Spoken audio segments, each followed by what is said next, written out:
year 2000, a small startup called Netflix drove to Dallas, Texas.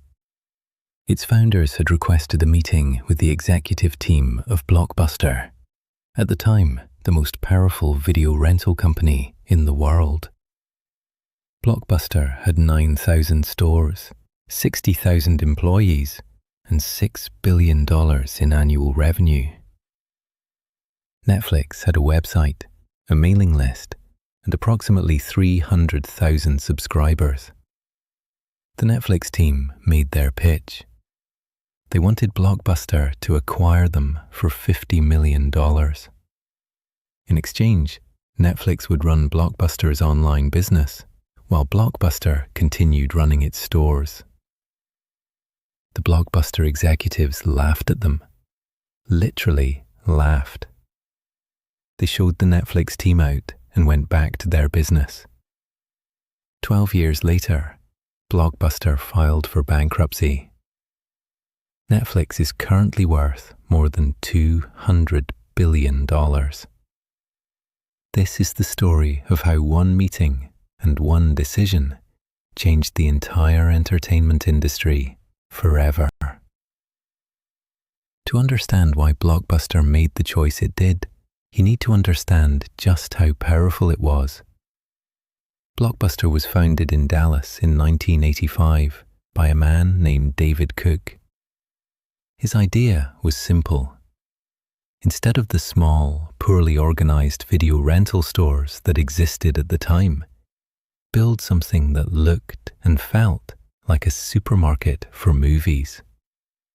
Large stores, bright lighting, thousands of titles organized by genre, a database system that tracked inventory in real time. The first store opened in October 1985. Within a year, Cook had opened 19 more. Within a decade, Blockbuster had become the dominant force in home entertainment across the United States and internationally. By the mid-1990s, Blockbuster was opening a new store every 17 hours. Every 17 hours. The company had a near monopoly on how Americans watched movies at home. Studios depended on it. Consumers had no real alternative. And Blockbuster had found a revenue model that seemed almost perfectly designed to print money. That model had a name that every customer knew and hated: the late fee. When you rented a movie from Blockbuster, you had a fixed window to return it, typically 2 days for new releases. If you returned it late, you were charged a fee. The fees were not small. They could equal or exceed the original rental price. In its peak years, Blockbuster generated approximately $800 million per year from late fees alone. $800 million from charging customers for being inconvenient. It was one of the most profitable and most resented revenue streams in retail history. And it would become one of the central reasons Blockbuster could not adapt when the world changed. Reed Hastings founded Netflix in 1997 after reportedly receiving a $40 late fee from Blockbuster for returning Apollo 13 past its due date.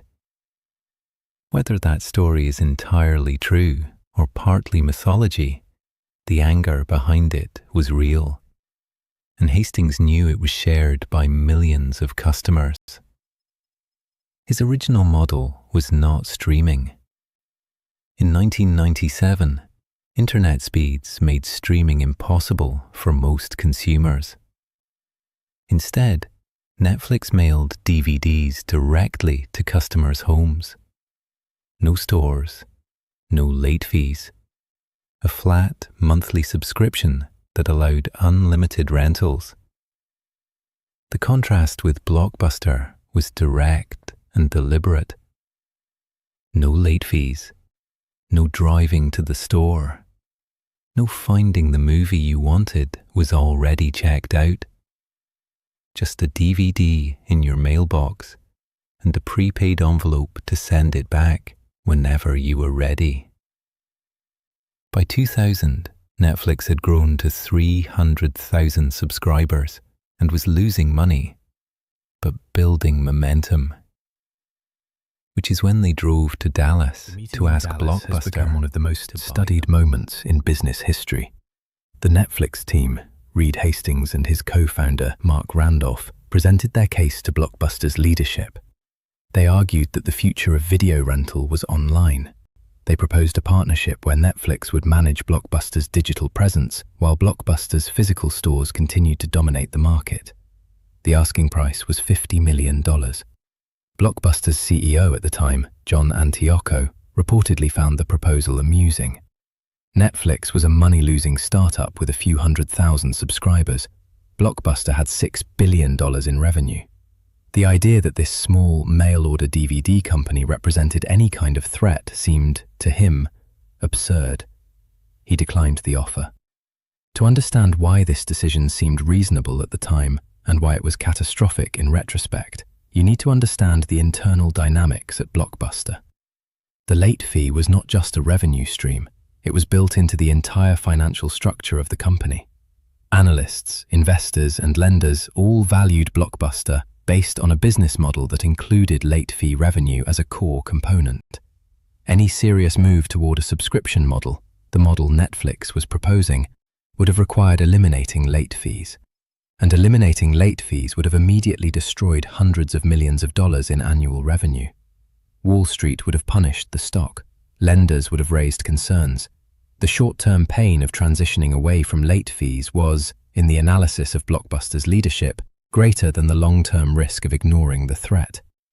This calculation was rational in 2000. It became catastrophic by 2004. Because Netflix kept growing. By 2003, Netflix had 1 million subscribers. By 2004, it had 2 million. Its model was working, its subscribers were satisfied, and it was becoming increasingly visible as a legitimate alternative to the Blockbuster store experience. Blockbuster finally responded. In 2004, the company hired a new strategic team and launched a program called Blockbuster Online, a direct competitor to Netflix's mail delivery model. It also made a decision that, for a brief moment, suggested the company might actually understand what it was fighting. It eliminated late fees. The move cost Blockbuster approximately $400 million in lost revenue in its first year, but it was the right strategic decision. Late fees had been alienating customers for 2 decades, and removing them showed that Blockbuster was willing to compete on the terms consumers actually wanted. For a moment, the strategy worked. Blockbuster Online grew quickly. The gap with Netflix began to narrow. But then the board intervened. Blockbuster's largest shareholder at the time was Carl Icahn, one of the most aggressive activist investors in American corporate history. Icahn was focused on short-term profitability, not long-term transformation. He was losing money on his Blockbuster investment and wanted it stopped. He forced out the CEO who had eliminated late fees and launched the online business. The new leadership reversed course, cutting investment in Blockbuster Online and refocusing on the physical store model. It was the final, fatal mistake. While Blockbuster retreated, Netflix accelerated, and in 2007, Netflix introduced something that changed everything again: streaming video directly over the internet. No discs, no mail, no waiting. Just instant access to thousands of movies and television shows on any device with an internet connection. Quickly once the streaming era began. Between 2007 and 2010, Blockbuster lost approximately $1 billion. It closed thousands of stores. It laid off tens of thousands of employees. In September 2010, Blockbuster filed for Chapter 11 bankruptcy protection with nearly $1 billion in debt. It had gone from $6 billion in annual revenue to bankruptcy in less than a decade. The brand was eventually acquired by Dish Network, which attempted to relaunch it as a streaming service. That effort failed. Today, there is one Blockbuster store remaining in the entire world. It is located in Bend, Oregon. It has become a tourist attraction, a museum piece for an era that ended so completely that most people under 30 have never set foot inside one. So what actually killed Blockbuster?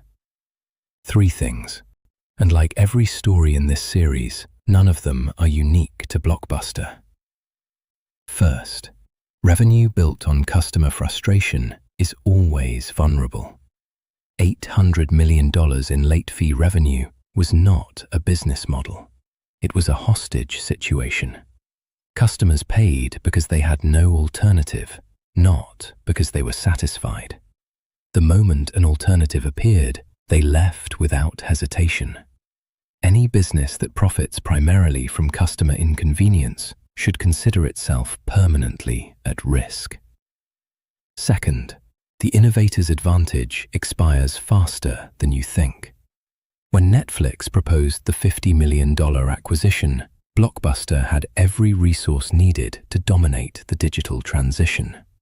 It had the brand recognition, the studio relationships, the customer base, and the capital. What it lacked was urgency. By the time urgency arrived, the window had closed. The most dangerous moment for any dominant company is not when it is struggling. It is when everything is working. Strength creates complacency. Complacency creates vulnerability. And vulnerability in a fast-moving market creates collapse. Third, short-term investors can destroy long-term companies. Carl Icahn's intervention at the moment when Blockbuster was finally making the right moves was not unusual. It is a pattern that repeats across corporate history. Activists with short time horizons forcing decisions that optimize for this quarter at the expense of the next decade. When Blockbuster eliminated late fees and invested in online, it was doing exactly what the situation required. The board's decision to reverse that strategy in pursuit of short-term profitability was the decision that sealed the outcome. Reed Hastings, who was laughed out of a meeting in Dallas in 2000, built one of the most valuable entertainment companies in history. The executives who laughed at him are not remembered by name. That is almost always how these stories end. If you found this useful, the next case is already waiting. Subscribe and you won't miss it.